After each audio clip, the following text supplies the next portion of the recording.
안녕하세요. 저축을 부탁입니다. 삼성증권을 방문하지 않아도 신규로 계좌를 만들 수가 있는데요. 이 방법에 대해서 안내해드리기 위해서 영상을 제작하게 되었습니다. 제가 말씀드리는 대로 순서대로 따라만 하셔도 계좌 개설 완료가 되실 겁니다. 한번 시작을 해보도록 하겠습니다. 준비해 주셔야 될 부분들이 있겠죠? 준비물부터 이야기를 해볼게요. 본인 명의의 스마트폰이 있어야 되고 신분증이 있어야 됩니다. 그리고 이런 기계 본 적 있으세요? 이렇게 가까운 은행에 방문하셔서 이 보안 매체 OTP를 만들어 주셔야지 이체를 하거나 출금을 하거나 펀드를 해지를 하거나 이런 것들을 할 수 있기 때문에 이렇게 준비해 주시면 됩니다. 그리고 내가 자주 쓰는 은행, 국민은행이나 신한은행에서 이 삼성증권으로 이체를 했을 때 그 1,000원을 이체할 수 있는 준비들을 해주시면 준비는 모두 완료가 되게 되는 겁니다. 그리고 나면 내 휴대폰에서 이런 플레이스토어나 앱스토어에서 이 삼성증권 어플을 다운받으시면 돼요. 이 방법에 대해서 알아볼게요. 이렇게 휴대폰 화면에서 이렇게 다운받을 수 있는 어플 다운받을 수 있는 플레이스토어가 있잖아요. 이걸 누르시고 검색창에 MPOP라고 검색하시면 돼요. 저는 이미 다운을 받아놨는데 여기 이렇게 다운을 받아서 실행을 하시면 되는 겁니다. 실행 첫 화면을 들어가 보면은 이런 화면이 처음에 보이게 돼요. 여기에서 비대면 계좌 개설을 클릭을 하시면 됩니다. 그리고 그 다음 화면에서 기본 정보를 입력하게 되는데 이름 쓰시고 주민번호 입력하시고 휴대폰으로 동의하겠다라고 하고 다음을 눌러주시면 됩니다. 네, 이제 본인 명의 확인을 하고 있는데 전체 동의 체크하시고 동의함 하시고 통신사 선택해 주시고 SMS 인증번호 요청 눌러주시면 자동으로 SMS 인증번호가 이렇게 딸려와요. 그럴 때 확인을 눌러주시면 됩니다. 그럼 이제 신분증으로 다음 본인 확인을 해야 되겠죠? 이렇게 촬영 화면이 나오게 되면은 신분증을 찍고 이게 잘 처리가 되면 이렇게 신분증이 들어와요. 이렇게 됐을 때 신분증 사진 전송을 눌러주시면 됩니다. 그리고 나서 여기 동의하는 부분에 동의해 주시고 마케팅을 위한 동의는 미동의 하시는 게 편하겠죠? 이렇게 해놓으시고 그 다음 화면에서는 이렇게 주소 입력, 이메일 입력 여기까지만 입력하시고 나머지는 그대로 두시면 돼요. 그렇게 나머지 그대로 두고 다음을 눌러주시면 됩니다. 이제 아이디를 만들어야 돼요. 영문 숫자 혼용해서 아이디 만들고 중복 가입 이렇게 확인하시고 아이디가 중복인지 확인해야 되겠죠? 그리고 계좌 만들 때 종합계좌랑 CMA를 미리 만들어 두시면 됩니다. 그 종합계좌랑 CMA를 따로 만드는 이유가 뭐냐면 종합계좌는 그냥 기본적인 계좌예요. 주식을 사거나 펀드를 사거나 ELS를 사거나 이렇게 할 수 있는 계좌인데 여기에다가 돈을 넣어놓는다고 돈이 안 불어나요. 이렇게 CMA 계좌에다가 돈을 넣어놓으면 돈이 조금씩 불어나거든요. 그렇기 때문에 이 두 개의 계좌를 만들어야 됩니다. 저희는 선물 옵션을 하지 않을 거니까 만들지 않으시면 돼요. 약관 동의하시고 이 계좌에 사용할 비밀번호 4자리를 만들어 주시면 됩니다. 그 은행 이용하시면서도 비밀번호 4자리 입력하잖아요. 그 번호라고 생각하시면 되는 거예요. 여기까지 완료하시면 일단 계좌가 만들어진 겁니다. 그리고 이 계좌가 정상 계좌로 만들어지려면 이 본인 확인을 또 해야 되겠죠. 네, 이 부분을 진행을 해볼게요.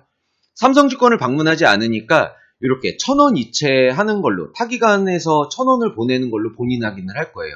그리고 이 계좌에다가 1,000원을 입금을 하게 되면 정상 계좌로 전환이 되는 겁니다. 그래서 이 첫 번째 거를 체크를 하시고 이제 내가 자주 쓰는 은행을 선택을 해야 되겠죠. 그리고 계좌번호를 입력하시고 다음을 눌러주시면 돼요. 그러면 이렇게 비대면 계좌 개설이 완성됐다고 하고 이 화면을 없애버리면 안 됩니다. 꼭 여기에 있는 계좌번호를 잘 입력을 해 놓으셨다가 내가 쓰는 은행에서 이 계좌번호, 여기 보이고 있는 계좌번호로 입금을 하시면 되는 거예요. 여기까지 완료해서 1,000원을 입금을 하게 되면 이제 정상 계좌로 전환이 된 겁니다. 그 해당되는 문자를 받아보시게 될 거고 이제 공인인증서를 발급받아야 되겠죠. 공인인증서는 은행에 있는 인증서와 증권사의 인증서가 달라요. 그러니까 은행에서 인증서를 만들게 되면 타기관 인증서 등록을 통해서 막 이렇게 여러 개 이렇게 등록을 할 수 있는데 내가 은행에 인증서가 있다고 요 증권사에서 등록하려고 하면 등록이 안 된다라는 거죠.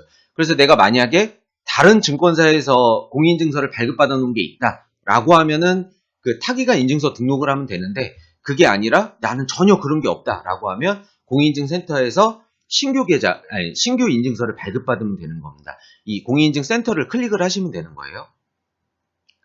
그리고 나서 계좌번호 입력하고, 그 다음에 01 체크하고, 계좌 비밀번호 4자리 맞는 거 있죠? 이렇게 입력하고, 그리고 주민번호를 입력하고, 그 다음 다음을 눌러주시면 돼요.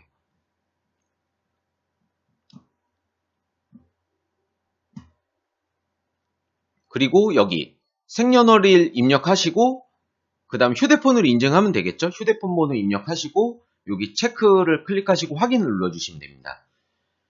그리고 인증번호 요청을 누르자마자 또 조금만 기다리면 이제 인증번호가 확인이 돼요. 그렇게 다 확인한 다음에 확인을 누르게 되면은, 네, 계좌가 이제 완성이 되게 되는 겁니다.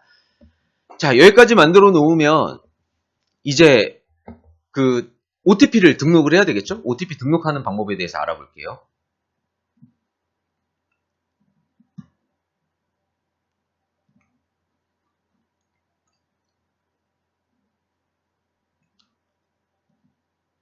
네, 삼성주거 어플을 실행을 하시게 되면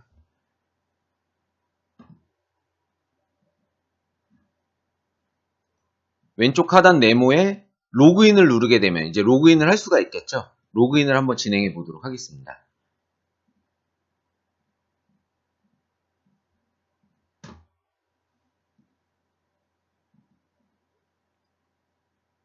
네, 이렇게 로그인을 하게 되면 첫 번째 화면은 이렇게 보이시게 될 거예요. 그리고 지금은 계좌 개설은 완료가 됐고, 네, OTP 등록을 해보고 있습니다. 왼쪽 하단 네모를 누르고 고객센터, 그리고 신청 변경, 그리고 쭉 내려보면 여기 OPT 등록 해지라고 있죠. 여기를 클릭하시고 등록을 하시게 되면 되는 겁니다. 여기를 눌러보시면은 여러 정보들을 입력하라고 하는데, 여기 OTP 단말기의 뒤에 보면은 제조사 그리고 시리얼 번호가 있어요. 요거를 입력하시면 등록이 완료가 되게 됩니다. 여기까지 완료하시게 되면은 이제 완벽하게 다 계좌를 활용할 수 있는 상태가 되신 거예요. 그럼 다시 왼쪽 하단 네모, 그리고 고객센터, 그리고 신청 변경에서 저에게 이 지금 있는 계좌들을 내가 잘하고 있는지 뭐 기타 등등에 대한 문의들을 해주시려면 저를 등록을 해주셔야 되겠죠. 이거는 선택사항인데 여기 투자권유 대행인 등록을 눌러주시고 여기 TS 5380번을 눌러주시고 조회를 눌러주시면 제가 확인이 되시게 될 거예요. 그리고 여기 방금 만든 계좌가 확인이 될 텐데 이 두 부분을 체크하시고 다음 눌러서 절차를 진행하시면 제가 등록되는 것까지 완료가 되게 되는 겁니다. 이렇게 해놓으시면은 네, 이제부터 증권사를 방문하지 않아도 계좌를 확인할 수가 있게 되는 겁니다. 이상 마치도록 하겠습니다. 감사합니다.